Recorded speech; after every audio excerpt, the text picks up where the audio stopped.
Magandang gabi sa inyo mga bay, welcome back ulit sa ating channel. At sa video ito, kakatapos lang ng laban ni Marlon Tapales at Naoya Inoue sa Japan. And sad to say mga bay, talo yung pambato nating si Marlon Tapales via knockout sa round number 10. Okay?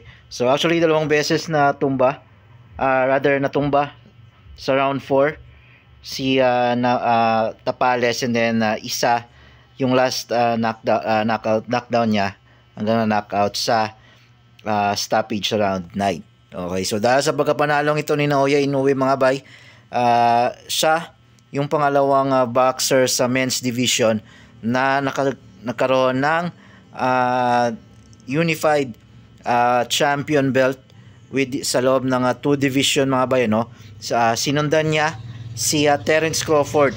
So silang dalawa pa lang ni Terence Crawford yung nakakagawa ng 4 belt sa 2 division dito sa nung sinimulan yung 4 belt era dito sa boxing. So kung titingnan natin yung laban mga bay, actually maganda yung pinakita ni Tapales mga bay, first a few rounds bago siya ma-knockdown sa round 4. I think maganda yung naging depensa ni Tapales. Yun lang, medyo kinulang siya sa aggressiveness. Okay, medyo madalang siya bumitaw ng suntok.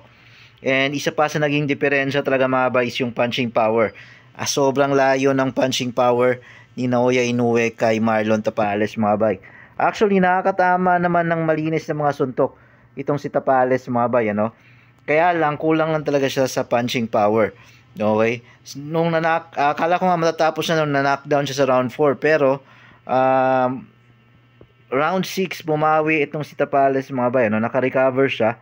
Maganda yung pinakita niyang adjustment.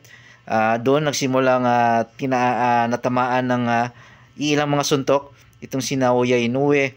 And I think tingin ko nagpahinga din, or parang pinace ni Naoya Inoue yung sarili niya. Medyo napagod din siya kasi nung round 5 talagang sinubukan niyang ma-knockout or ihinto itong si Marlon Tapales. Pero sa round 4 and round 5 talagang nakasurvive si Tapales mga bay, pinakita niya talaga na kayang-kaya niya yung suntok ni Naoya Inoue mga bay, yung mga body punches, yung mga power punches ni Naoya Inoue na kaya niya. Actually nagulat niya ako nung natumba siya doon sa round 10 mga bay, na hindi naman siya gaano kalakasan, na talagang totally parang knockout punch, or parang sa lang niya tumama sa forehead.